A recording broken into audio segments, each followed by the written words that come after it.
கிறிஸ்துவுக்குள் பிரியமான சகோதர சகோதரிகளே, உங்கள் அனைவரையும் இயேசு கிறிஸ்துவின் இனிதான நாமத்தினாலே வாழ்த்துகிறேன். தேவனுடைய வார்த்தை சொல்லுகிறது, சத்தியத்தையும் அறிவீர்கள், சத்தியம் உங்களை விடுதலையாக்கும் என்று சொல்லுகிறது. இன்றைய சிந்தனைக்கு எடுத்துக்கொண்ட வேத வசனம் ரோமர் 4:17. அநேக ஜாதிகளுக்கு உன்னை தகப்பனாக ஏற்படுத்தினேன் என்று எழுதியிருக்கிறபடி அவன் தான் விசுவாசித்தவருமாய் மரித்தோரை உயிர்ப்பித்து இல்லாதவைகளை இருக்கிறவைகளைப் போல் அழைக்கிறவருமாய் இருக்கிற தேவனுக்கு முன்பாக நம்மெல்லாருக்கும் தகப்பனானான். ஆபிரகாம் முன்னாடி இருக்கிற பிரச்சனை எல்லாம் பொய் கிடையாது, நிஜம். அவர் பார்க்கின்ற விஷயங்கள், அவருடைய வயது, அவர் மனைவியின் பலவீனம், அவருடைய சூழ்நிலை, அது எதுவுமே பொய் கிடையாது. இயற்கையான முறையில் அவர் அந்த ஆசீர்வாதத்தை என்ன செய்ய முடியாது? பெற முடியாது. ஆபிரகாமுடைய சந்தேகம், பயம், உலக நியாயத்தின்படி அது நியாயமான பயம், நியாயமான சந்தேகம். உலகத்துல அதுக்கு பதில் கிடையாது, தீர்வு கிடையாது. ஆனா இங்க ஆபிரகாம் என்ன செய்கிறாரு? உலக ஞானத்தை அவர் தேர்ந்தெடுக்கவில்லை. உலகம் சொல்லுகின்ற காரணங்களையும், உலகத்துல அதுக்கு என்ன பதிலோ என்ன தீர்வோ அதை அவர் அங்க தேர்ந்தெடுக்கல, ஜீவனை தேர்ந்தெடுக்கிறார். அந்த தியானிக்கிறதுக்கு அவர் செஞ்ச முதல் படி என்ன அப்படின்னா, தன்னுடைய வாயின் வார்த்தைகள் என்ன செய்யறாரு? மாற்றுகிறார். ஏன்னா வசனம் என்ன சொல்லுது? நீதிமொழிகள் 18:20-21. அவனவன் வாயின் பலனால் அவனவன் வயிறு நிரம்பும், அவனவன் உதடுகளின் விளைவினால் அவனவன் திருப்தியாவான். 21. மரணமும் ஜீவனும் நாவின் அதிகாரத்தில் இருக்கும், அதில் பிரியப்படுகிறவர்கள் அதன் கனியை புசிப்பார்கள். மரணமும் ஜீவனும் எதுல இருக்குதா? நம்ம நாவின் அதிகாரம். நீங்க உன்னை பெற்றுக்கொள்ளணும்னா அதுக்கு இன்னொருத்தர் சொல்லி உங்க ஆசீர்வாதத்தை என்ன செய்ய முடியாது? தடுக்க முடியாது. இன்னொருவர் சொல்லி அதை உங்களுக்கு பெற்றுக் கொடுக்கவும் முடியாது. மரணமும் ஜீவனும் நம் நாவின் அதிகாரத்தில் இருக்கிறது. எதை பேசுறோமோ அதை என்ன செய்து கொள்ளுவோம்? பெற்றுக்கொள்ளுவோம். இந்த நாக்குக்கு இது பொல்லாதது, இதை பேசினா இவர்களுக்கு மரணம் ஏற்படும், இந்த விளைவுகள் ஏற்படும், இந்த குறைவுகள் ஏற்படும், இதை பேசக்கூடாதுன்னு சொல்லி நம்ம நாக்குக்கு என்ன செய்யாது? தெரியாது. எதை பேசுறோமோ அதை பெற்றுக்கொள்ளுகின்ற இயல்பின் படிதான் நம்ம என்ன செய்யப்பட்டிருக்கிறோம்? படைக்கப்பட்டிருக்கிறோம். நாம பேசுகின்றதை பெற்றுக்கொள்ளுவோம் என்றால் நாம எப்படிப்பட்ட வார்த்தைகளை தேர்ந்தெடுத்து பேசணும்? நான் பேசுகின்ற வார்த்தையில ஜீவன் இருக்கின்றதா, மரணம் இருக்கின்றதா? தேர்ந்தெடுத்துதான் வார்த்தைகளை என்ன செய்யணும்? பேசணும். நாம தேர்ந்தெடுத்து பேசுகிறோமா, இல்ல தோன்றுகின்றவற்றை எல்லாம் பேசுகிறோமா? நினைக்கிறதெல்லாம், பார்க்கறதெல்லாம், தோன்றுகிறதெல்லாம் பேச போய் தான் அந்த கட்டுகளுக்குள்ள என்ன செஞ்சுக்கிட்டு இருக்கிறோம்? இருந்துகிட்டு இருக்கிறோம். ஆபிரகாம் அந்த பலனை பெறுகிறதற்கு முதல்ல அவர் செஞ்சது, அவர் வாயின் வார்த்தையை மாற்றுகிறார். அவர் பார்க்கறத பேசல, அவருக்கு என்ன வேணுமோ அதை பேசுகிறார். ஆபிராம் அப்படிங்கிற பெயரை தேவன் அவருக்கு ஆபிரகாம்னு மாத்துறாரு. உயர்ந்த தகப்பன் அப்படிங்கிற பெயரை சகல ஜாதிகளுக்கும் தகப்பன்னு மாற்றுறாரு. யாராவது அவர்கிட்ட போய் உன்னோட பெயர் என்னன்னு கேட்டா, நான் சகல ஜாதிகளுக்கும் தகப்பன். அது ஈசாக்க பார்த்த பிறகு அவர் சொல்லல. ஈசாக்கை கண்களால் பார்க்கும் முன்னால் நான் சகல ஜாதிகளுக்கும் தகப்பன். இதை சொல்லும் போது அவரை சுத்தி இருக்கிறவங்க அவரை கேலி பண்ணியிருப்பாங்களா? நிச்சயமா கேலி பண்ணியிருப்பாங்க. வயசானதுனால புத்தி மாறி போயிருச்சான்னு என்ன செஞ்சிருப்பாங்க? கேட்டிருப்பாங்க. ஆனா அவங்க கிண்டல் பண்றாங்களே அப்படிங்கறத அவர் யோசிச்சு பார்த்திருந்தாருன்னா அதை பேசி இருப்பாரா? இல்ல. இல்லாதவைகளை இருக்கிறவைகளை போல அழைத்தாரா. சகல ஜாதிகளுக்கும் நான் தகப்பன். அப்படி கிண்டல் பண்றவங்க கூட ஆபிரகாமால இருந்திருக்க முடியுமா? அவங்க பக்கத்துல உட்கார்ந்துட்டு அவர் இதை சொல்லிக்கிட்டே இருந்திருக்க முடியுமா? அப்போ நான் எதை கேட்கிறேங்கிறது முக்கியம், எதை பேசுறேங்கிறது முக்கியம், யாரு கூட இருக்கிறேங்கிறது முக்கியம். ஹல்லேலூயா, பிரைஸ் தி லார்ட். உங்களுக்கு தேவனுடைய வல்லமையை நீங்க பெற்றுக்கொள்ளணும், அவர் விதை வடிவில் நமக்கு கொடுத்திருக்கின்ற பலன்களை பெறணும்னு சொன்னா முதல்ல செய்ய வேண்டியது இல்லாதவைகளை இருக்கிறவைகளை போல அழைக்கிறது.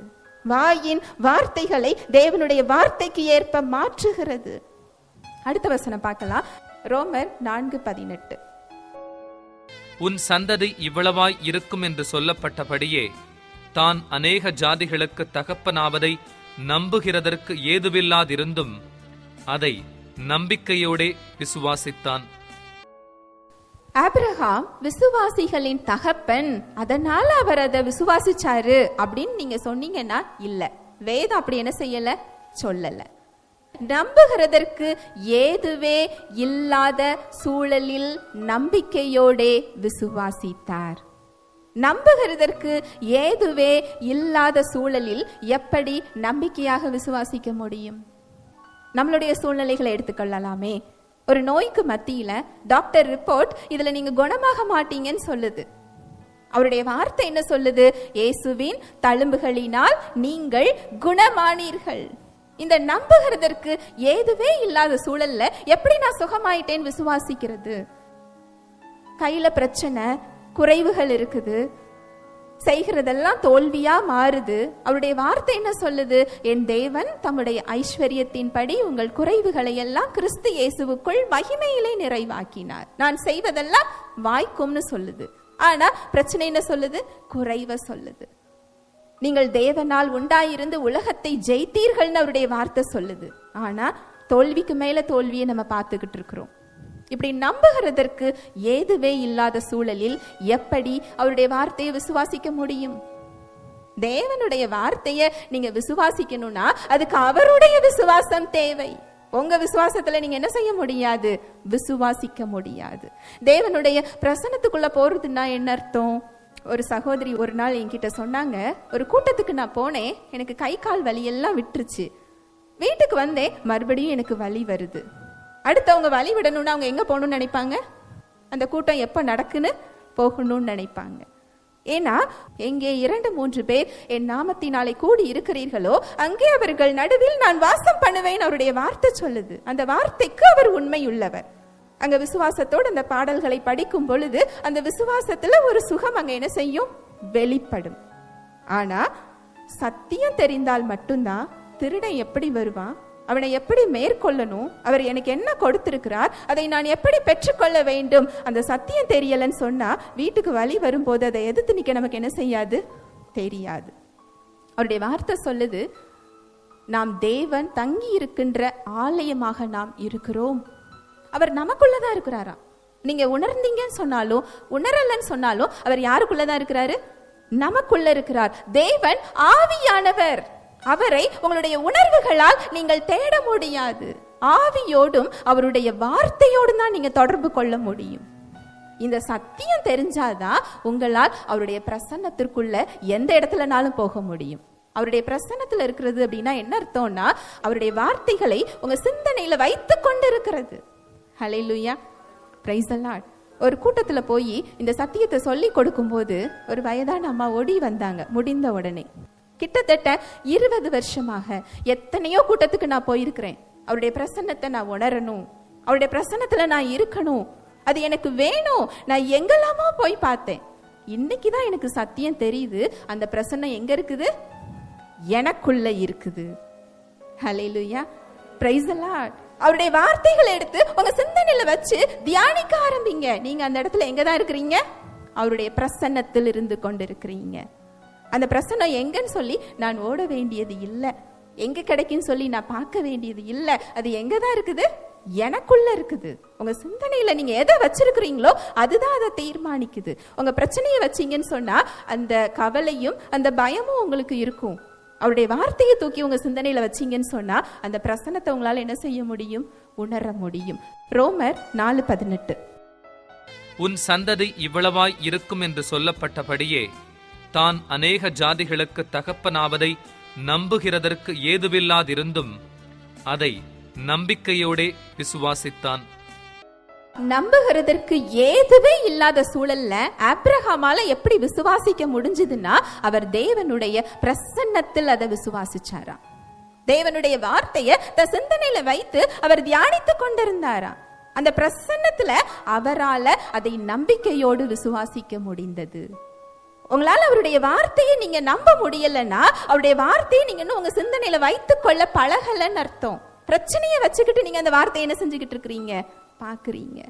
உங்க தோல்விகளின் மத்தியில உங்க சூழல்களின் அடிப்படையில அந்த பிரச்சனையை மேலோங்கி நிற்கும் போது அந்த வார்த்தையே எனக்கு செயல்படல, அந்த வார்த்தை சொல்லுது நான் ஜெயிச்சிட்டேன்னு சொல்லுது, நான் ஏன் ஜெயிக்கல? அந்த வார்த்தை சொல்லுது நான் சுகமாயிட்டேன்னு சொல்லுது, நான் ஏன் சுகமாகல? அந்த வார்த்தை சொல்லுது நான் பெற்றுக்கொண்டேன்னு சொல்லுது, நான் ஏன் பெற்றுக்கொள்ளல?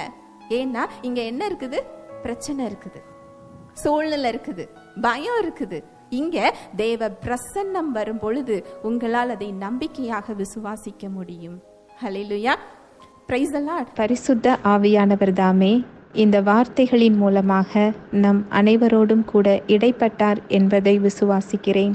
தேவனுடைய வார்த்தையின்படி செயல்படுவதற்கு இன்று நாம் தீர்மானம் எடுப்போம்.